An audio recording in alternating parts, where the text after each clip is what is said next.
வணக்கம்.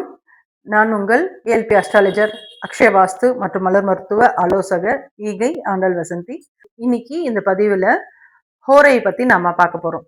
அதாவது ஒரு செயலை நம்ம செய்யணும் அப்படின்னா, அந்த செயல் வெற்றி அடைகிறதுக்கு நம்ம நாள், நட்சத்திரம், நேரம் அதெல்லாம் பார்த்து போவோம் இல்லையா?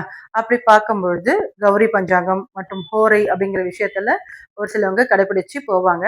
அப்படி அந்த ஓரை பார்க்கறதுல எந்த டைம்ல நம்ம போனோம்னா நம்ம போகிற காரியம் வெற்றி அடையும் அப்படிங்கிறத பத்தி இந்த காணொளியில பார்க்கலாம். இது பொதுவாக எல்லாரும் சுப உரையில ஒரு செயல் செஞ்சா அது நல்ல சக்சஸ் ஆகும் அப்படின்வாங்க. பட் அதுலயும் ஒரு சில சூக்ஷ்மம் இருக்கு.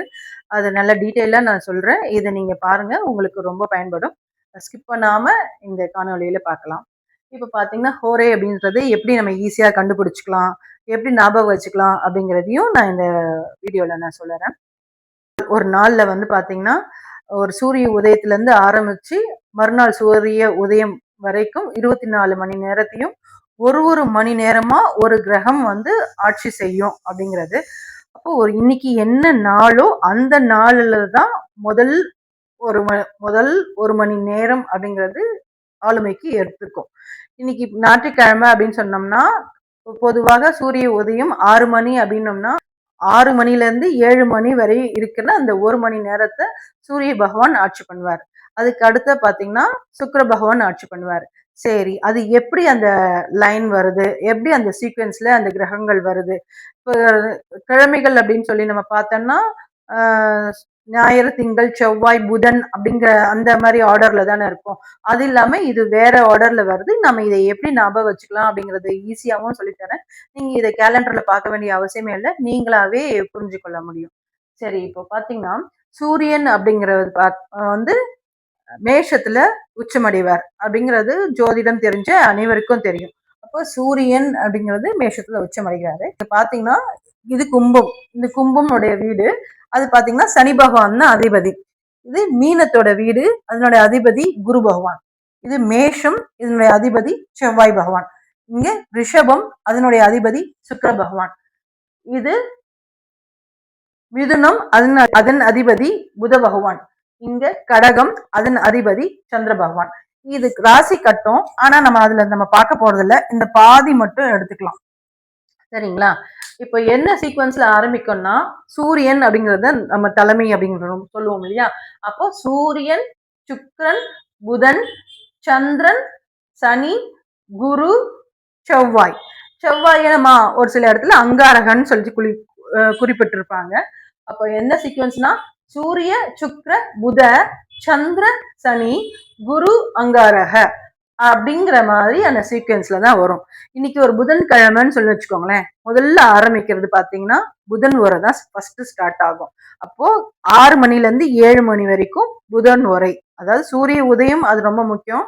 அதையும் நீங்க கணக்குல வச்சுக்கோங்க. பொதுவாக கேலண்டர்ல எல்லாம் 6 மணியை தான் சூரிய உதயமா வச்சு அது கொடுப்பாங்க. அதுல இருந்து 1 மணி நேரம் அப்படின்னு மாதிரி எடுத்துக்கலாம். அப்போ புதன்கிழமையானா முதல் உரை 6 மணில இருந்து 7 மணி வரைக்கும் புதன் உரை. அடுத்த உரை 7ல இருந்து 8 வரைக்கும் சந்திர உரை. 8ல இருந்து 9 மணி வரைக்கும் சனி உரை. 9ல இருந்து 10 மணி வரைக்கும் குரு உரை. 10ல இருந்து 11 மணி வரைக்கும் செவ்வாய், குரு, அங்காரக, அப்புறம் சூரிய, சுக்கிர, புதன். இந்த மாதிரியான சீக்வன்ஸ்ல தான் வரும். இது முதல்ல புரிஞ்சுக்கலாம். சரி, அடுத்தது பாத்தீங்கன்னா நாம இப்போ யாருக்கெல்லாம் எந்த கிரகம் நம்மளுக்கு ஃபேவரா இருக்கும் அப்படின்னு சொல்லி பார்த்துக்கலாம். இப்ப என்ன பாத்தீங்கன்னா ஒவ்வொருத்தருக்கும் 2 வீடு இருக்கும். இப்ப செவ்வாய்க்கு பாத்தீங்கன்னா மேஷமும் விருச்சிகமும், அப்போ அவங்களுக்கு 2 வீடு. சுக்கிர பகவானுக்கு பாத்தீங்கன்னா ரிஷபமும் துலாமும், அதுவும் 2 வீடு. புத பகவானுக்கு போனா மிதுனமும் கன்னியும், அவருக்கும் 2 வீடு. இந்த சூரிய சந்திரனுக்கு மட்டும்தான் ஒரு வீடு. சந்திரனுக்கு கடகம், சூரியனுக்கு பாத்தீங்கன்னா சிம்மம். இப்ப குரு பகவானுக்கு பாத்தீங்கன்னா தனுசும் மீனமும் 2 வீடு. சனி பகவானுக்கு மகரமும் கும்பமும் 2 வீடு. சரிங்களா? அப்போ எந்த நேரத்துக்கு, எந்த வேலைக்காக, எந்த செயலுக்காக நம்ம போறோம், அது அந்த 1 மணி நேரத்துல எந்த பகுதி நம்மளுக்கு ஃபேவரா இருக்கும், போனா நம்மளுக்கு சக்சஸ் ஆகும் அப்படிங்கிற விஷயத்த நம்ம இப்ப பார்க்கலாம். இப்போ ஃபார் எக்ஸாம்பிள், இப்போ கும்ப லக்னம் நம்மளுக்கு இப்போ ஏஎல்பியா போகுது. கும்பம் போகுது. இவங்களுக்கு இதுல வந்து கிரகத்துல பாத்தீங்கன்னா இந்த செவ்வாய் ஓரையும் சனி ஓரையும் சூரிய ஓரையும் அதே மாதிரி தேய்பிறை சந்திர ஓரையும் ஸ்கிப் பண்ணிடணும், எடுத்துக்க கூடாது. மீறி இருக்கிற இந்த குரு ஓரை, சுக்கிர ஓரை, புதன் ஓரை, வளர்பிறை சந்திர ஓரை, இந்த 4 ஓரையிலும் ஒரு செயலுக்கு நம்மளுக்கு வெற்றியை கொடுக்கும். பொதுவாக இந்த சூரிய ஓரை மட்டும் அரசாங்க காரியத்துக்கு போகிறோம், அந்த ஏதாவது கான்ட்ராக்ட் அந்த மாதிரி அரசியல் சம்பந்தப்பட்ட விஷயங்களுக்கு அந்த மாதிரி போறதுக்கு சூரியன் நல்ல நிலைமையில இருந்தாங்க அப்படின்னா அந்த ஓரையை பயன்படுத்திக்கலாம். ஓகேங்களா? மத்த ஓரைகளை வந்து அசுப கிரகங்களுடைய ஓரைகளை தவிர்ப்பது நல்லது. சரி, இப்ப நம்ம வந்து ஏழ்பி கும்பமாக இருக்கு அப்படின்னா யாரெல்லாம் பயன்படுத்திக்கலாம்னா குருவை பயன்படுத்திக்கலாம், சுக்கிரன் பயன்படுத்திக்கலாம், புதனை பயன்படுத்திக்கலாம், சந்திரனை பயன்படுத்திக்கலாம். சரி, இப்ப பாத்தீங்கன்னா இந்த இந்த கும்பர் லக்னத்திற்கு இங்க இருந்து தான் ஃபர்ஸ்ட் ஸ்டார்ட் ஆகணும். இந்த ஒரு விஷயத்த பாத்துக்காங்க. கும்ப லக்னம் அப்படின்னா இப்படி கிளாக் வைஸ்ல தான் ஸ்டார்ட் ஆகணும். அப்போ 2க்கும் 11க்கும் அதிபதி. அப்போ 2ன்றது படிப்புக்காக, வருமானத்திற்காக, பொருளாதாரத்திற்காக, இல்ல ஏதாவது பொருள் சார்ந்த விஷயங்களுக்காக போறாரு அப்படின்னா குரு ஓரையில இப்போ 1 மணி நேரம் 1 ஹவரை 2 ஆஃப் எடுத்துக்கோங்க. அரை மணி நேரம் அரை மணி நேரம் எடுத்துக்கோங்க. இப்போ முதல் அரை மணி நேரத்தை இங்க மீன ராசியில இருந்தும் 2வது அரை மணி நேரத்துக்கு தனுசு ராசிக்கும் பயன்படுத்தும். இப்ப 2-11 அப்படின்னா இது வந்து பொருள் சார்ந்த விஷயத்துக்கு முதல் ஆஃபர் நம்ம பயன்படுத்திக்கலாம். பொதுவாவே குரு ஓரைன்றது ரொம்ப நல்ல சுப ஓரை தான். இதுல எந்த செயல் அப்படிங்கறதுலயும் இன்டெப்தா நம்ம போறோம். அடுத்தது 11க்கு அதிபதியா இருக்கிறதுனால இங்க என்ன பண்ணலாம்னா இந்த கும்ப லக்னத்துக்கு குரு வந்து ரொம்ப ஃபேவரா இருப்பாரு. அப்போ நம்ம வந்து ஒரு மகிழ்ச்சிக்காக சந்தோஷமா ஏதோ எந்த செயல் கல்யாணத்துக்கு ஒரு நல்ல விஷயங்கள் சுப காரியங்களுக்கு எல்லாத்துக்கும் போறதுக்கு இந்த செகண்ட் ஆஃபை நம்ம பயன்படுத்திக்கலாம். ஃபர்ஸ்ட் ஆஃபை பயன்படுத்தினாலும் ஒன்றும் தப்பு இல்லை, நான் சொல்றேன்னா இன்னும் ஒரு சக்சஸ் ஆகணும் அப்படின்னா அந்த நேரத்துல போடுறது ஓகே. இப்ப இந்த இன்னும் சொல்ற வீடு வாங்குறதுக்கு வண்டி வாங்குறதுக்கு அப்படின்னா இந்த செகண்ட் ஆஃபோட ஃபர்ஸ்ட் ஆஃபை பயன்படுத்துகிறது இவங்களுக்கு சிறப்பாக இருக்கும். சரிங்களா? சரி, ஓகே.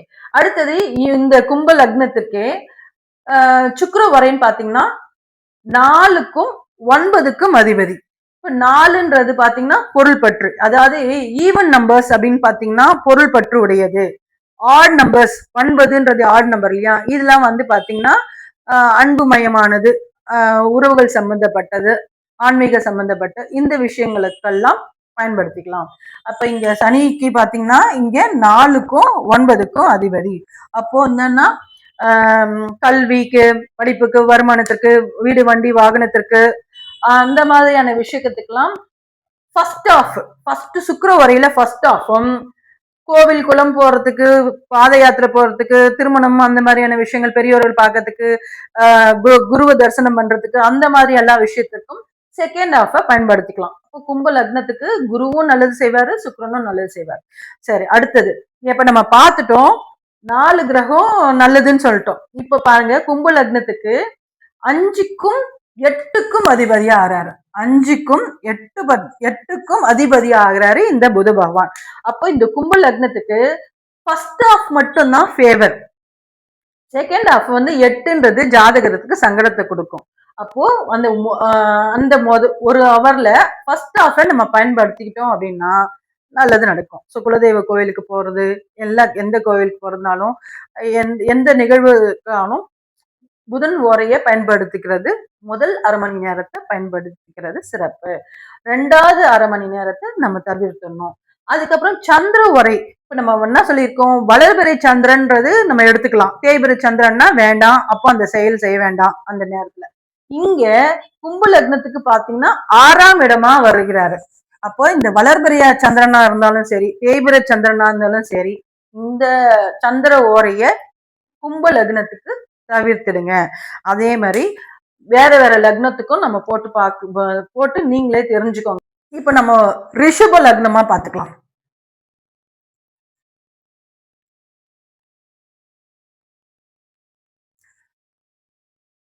ரிஷபம் ஏஎல்பியா இருக்கு, ஒருத்தவங்களுக்கு போயிட்டு இருக்கு அப்படின்னா இவங்களுக்கு எந்த உரையெல்லாம் ஃபேவர் அப்படின்னு சொல்லி பாத்தீங்கன்னா, இப்போ ஃபர்ஸ்ட் இந்த சுக்கிர உரையை எடுத்துக்கலாம். சுக்கிர உரை பாத்தீங்கன்னா 1க்கும் 6க்கும் அதிபதி ஆறாரு.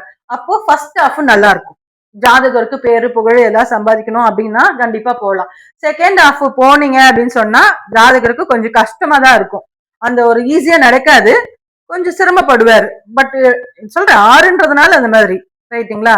இப்போ 2 ஹாஃப்ல எது எடுக்கலாம் அப்படின்னு சொன்னா முதல் அரை மணி நேரம் அவங்களுக்கு சிறப்பு தரும். ரெண்டாவது புத உரை நல்லா இருக்கா? 2க்கும் 5க்கும் அதிபதியான புதன். அப்போ புதன் உரை இந்த ரிஷபம் இயல்பிக்கு நல்லா இருக்கும். அடுத்தது பாத்தீங்கன்னா சந்திர உரை, வளர்வரை சந்திரன் 3வது இடத்துல இருக்கிறாரு. ஸோ ஏதோ ஒரு முயற்சி பண்ணணும், ஒரு எஃபர்ட் போடணும், அந்த விஷயத்துக்கெல்லாம் பயன்படுத்திக்கலாமான்னா பயன்படுத்திக்கலாம். வளர்வரை சந்திரனை எடுத்துக்கலாம். ஆனா வீடு வாங்கணும் அந்த மாதிரி விஷயத்துல, ஏன்னா 4க்கு 12 இல்லையா, அப்ப சந்திர உரை தவிர்த்துடுங்க. இப்போ புதன் உரையே எடுத்துக்கோங்க, புதன் உரை நல்லா இருக்கும்.